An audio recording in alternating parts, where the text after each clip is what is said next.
नमस्कार बच्चों, आज हम लोग पढ़ेंगे कक्षा 10 के लिए विज्ञान और कक्षा 11 के लिए जीव विज्ञान।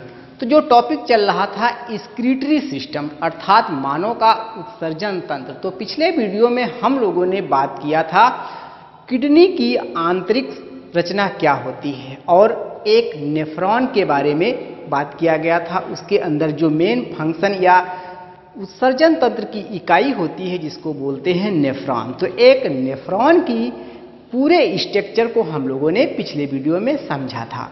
आज हम बात करेंगे कि वास्तविक जो है किडनी जो हमारी होती हैं इनका फंक्शन क्या है, कार्य क्या है। तो देखिए, सबसे पहले वृक्क के कार्य को आप देखें, ध्यान दें। सबसे पहला जो कार्य है शरीर में जल की मात्रा का संतुलन बनाए रखना। तो किडनी का मेन फंक्शन क्या है, जो बॉडी के अंदर वाटर की रिक्वायरमेंट है उस रिक्वायरमेंट को पूरा या संतुलित बनाए रखना, जितनी भी रिक्वायरमेंट है। नंबर 2 पर अगर हम देखें, ये शरीर में अम्ल क्षार संतुलन को बनाए रखता है, अर्थात एसिड और बेस की बैलेंस जो टेंडेंसी है उसको मेंटेनेंस करना जो है किडनी का काफी फंक्शन होता है, महत्वपूर्ण फंक्शन होता है, आप ऐसे कह सकते हैं।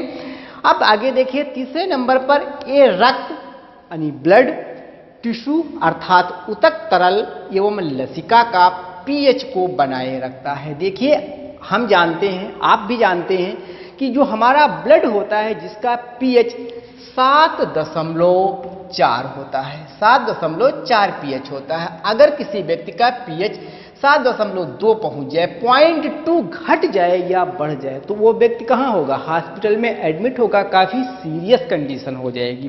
क्योंकि पीएच का बैलेंस होना बहुत ज़्यादा जरूरी है। यहाँ पर अगर पीएच डिस्टर्ब होगा तुरंत जो हमारी बॉडी के हार्मोन्स एंजाइम्स जितने हैं सबका फंक्शन क्या हो जाएगा, डिस्टर्ब हो जाएगा। क्योंकि जो पीएच होता है ये जितनी भी वाइटल एक्टिविटी है, ऑल वाइटल एक्टिविटी बॉडी की जितनी भी है, इस सभी एक्टिविटी के लिए एंजाइम्स हार्मोन्स एक केमिकल जो बॉडी के अंदर रिएक्शन होती है, जैसे पीएच चेंज हो जाएगा तुरंत हमारा जो एंजाइम्स हार्मोन्स है इनके नेचर में चेंज हो जाएगा, अर्थात फंक्शनिंग चेंज होने लगेगा। तो पीएच मेंटेनेंस होना ब्लड का बहुत ही महत्वपूर्ण रोल है, जिसका होता है ब्लड का पीएच 7.4 होता है, ध्यान रहे आपको। तो देखिए, ये बहुत महत्वपूर्ण पॉइंट बनकर आया। अगला पॉइंट हम बात करें तो आप अगला पॉइंट देखेंगे, वृक्क शरीर में विष, अगर कोई पॉइजन है भाई, बहुत सारी बॉडी के अंदर वाइटल एक्टिविटी होगी अर्थात जैविक क्रिया होगी, तो जैविक क्रियाओं के दौरान बहुत सारे वेस्ट प्रोडक्ट निकलेंगे जिनको हम बॉडी के लिए विष ही समझेंगे या विष ही कहेंगे। बहुत सी दवाइयाँ आपने खाई, दवाइयों के टॉक्सिक या अन्य निरर्थक जो भी पदार्थ हैं इन सब का निष्कासन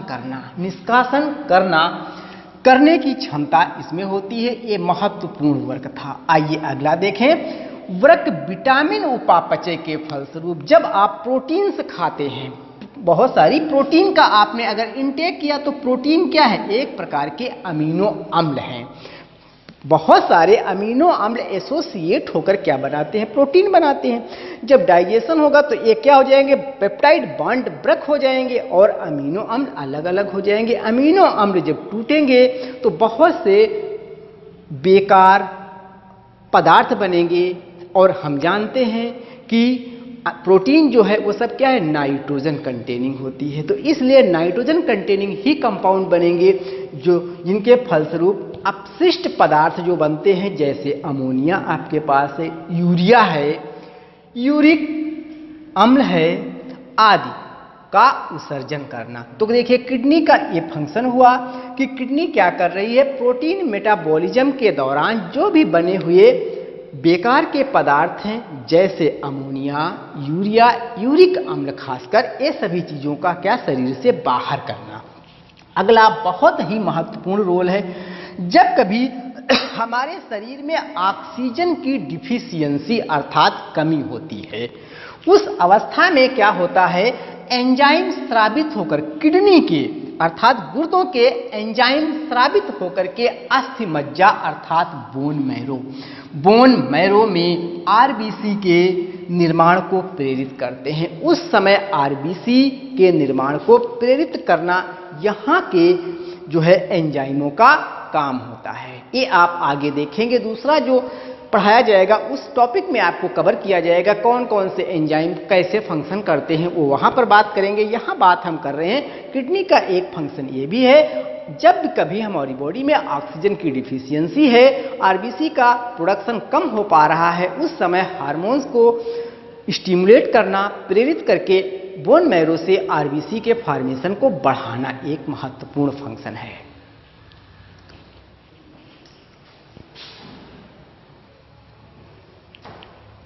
तो आइए आगे देखें और अगला कार्य। तो वृक्क का जो अगला कार्य है वो रक्त दाब अर्थात ब्लड प्रेशर को नियंत्रित रखना। एक्चुअली क्या होता है, जब अचानक किसी का बीपी बढ़ जाता है, ब्लड प्रेशर बहुत हाई हो जाता है, तो ब्लड प्रेशर हाई होने के पीछे खासकर सोडियम पोटेशियम साल्ट जिम्मेदार होते हैं।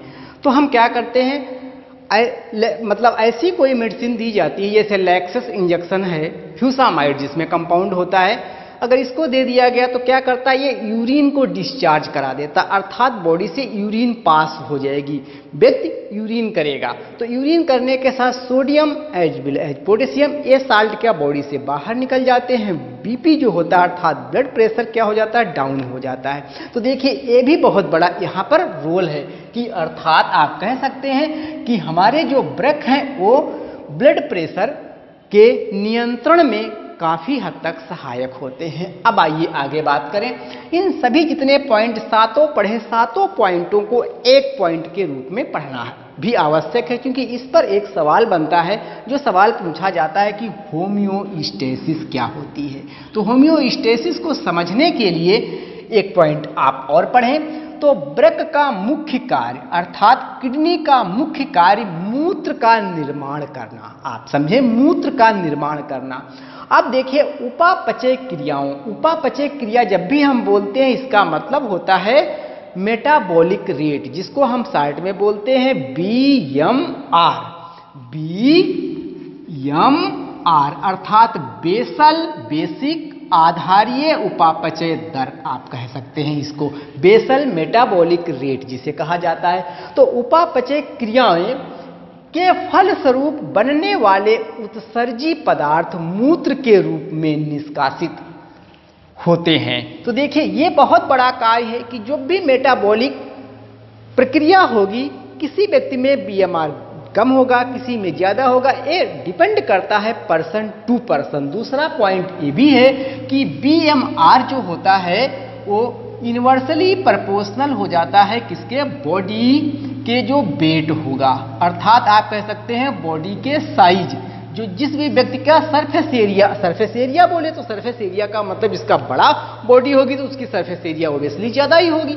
तो सीधी सी बात है बॉडी वेट के इन्वर्सली प्रोपोर्शनल हो जाता है जो भी वेट है पर्सन का, लिविंग पर्सन का जो भी बॉडी वेट है उसके इन्वर्सली बॉडी वेट बहुत ज्यादा है तो BMR क्या बहुत कम होगा। अगर बॉडी वेट बहुत कम है तो BMR ज्यादा होगा। BMR ज्यादा होने का मतलब है उपापचय दर अर्थात अंदर की जैविक क्रियाएं फास्ट हो रही होंगी।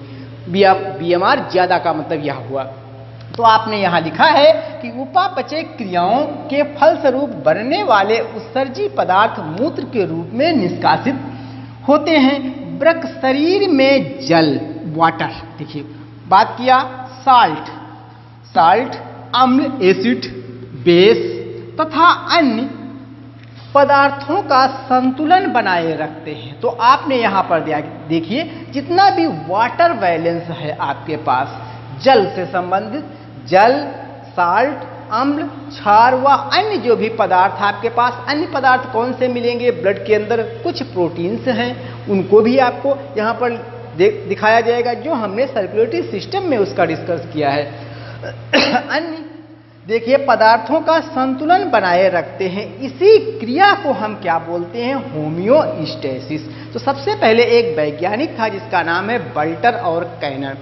बल्टर और कैनन ने इस शब्द को बताया कि ये क्या होम्योस्टेसिस। देखिए होम्यो माने क्या आपके पास हो गया एक तरीके से होम्यो माने क्या घर, एक तरीके से स्टेसिस मतलब संतुलित, अर्थात शरीर के अंदर का वातावरण और शरीर के बाहर के वातावरण के बीच हमारा जो बॉडी है external as well as internal सामंजस्य मेंटेन करना, यही सामंजस्य जो है यही चीज कहलाता है होम्योस्टेसिस, कुछ और होम्योस्टेसिस नहीं है। तो बल्टर कैनन का ये कहना था कि हम तभी स्वस्थ रह सकते हैं जैसा हमारे बाहर का वातावरण पर्यावरण और हमारे अंदर का जो इन्वायरमेंटल बॉडी के अंदर की जो भी जैविक क्रिया, इन सब का संतुलन जब बना रहेगा तो हम फिट रह सकते हैं। तो इसी चीज को कहा जाता है होम्योस्टेसिस। तो कई बार पेपर में सवाल एक आ जाता है छोटा सा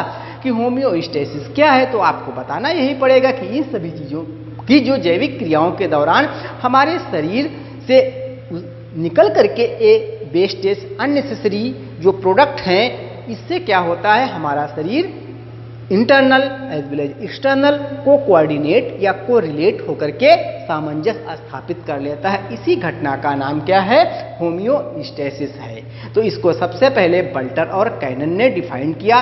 तो देखिए बच्चों यहाँ पर आपके पास इस वीडियो के अंतर्गत हमने क्या किया है, किडनी के फंक्शन के बारे में स्पेशली बात किया गया। अब आगे हम अगले वीडियो में बात करेंगे कि यूरिन का वास्तविक फॉर्मेशन कैसे होता है, क्योंकि यूरिन का फॉर्मेशन कई चरणों में होगा, डायरेक्ट ऐसे नहीं। क्योंकि भाई देखिए आपने जो भी खाया पिया, जो भी चीजें ब्लड के अंदर जाता है कि ब्लड फिर क्या करेगा, उसको सारा सब कुछ अलग अलग चीजों को प्यूरिफिकेशन होगा। तो उसका के लिए क्या होगा, लिवर के पास भेजा जाएगा है, वहां पर उन सभी पदार्थों का जो भी सिक्रीशन होगा वो सब अलग करके किडनी के पास भेजा जाएगा, उसको छाना जाएगा, तब लास्ट में जो बेकार प्रोडक्ट होता है उसको यूरिन हम कहते हैं। डायरेक्ट यूरिन नहीं होता है। डायरेक्ट यूरिन कहाँ से आ जाएगा, क्योंकि भाई जैसे आपने घर में चाय बनाई, तो चाय बनाई उसमें बहुत सी अदरक, काली मिर्च और तुलसी की पत्ती, सब कुछ बहुत चीज़ें इसमें, चाय पत्ती सब कुछ डाला, दूध सब कुछ मिला दिया।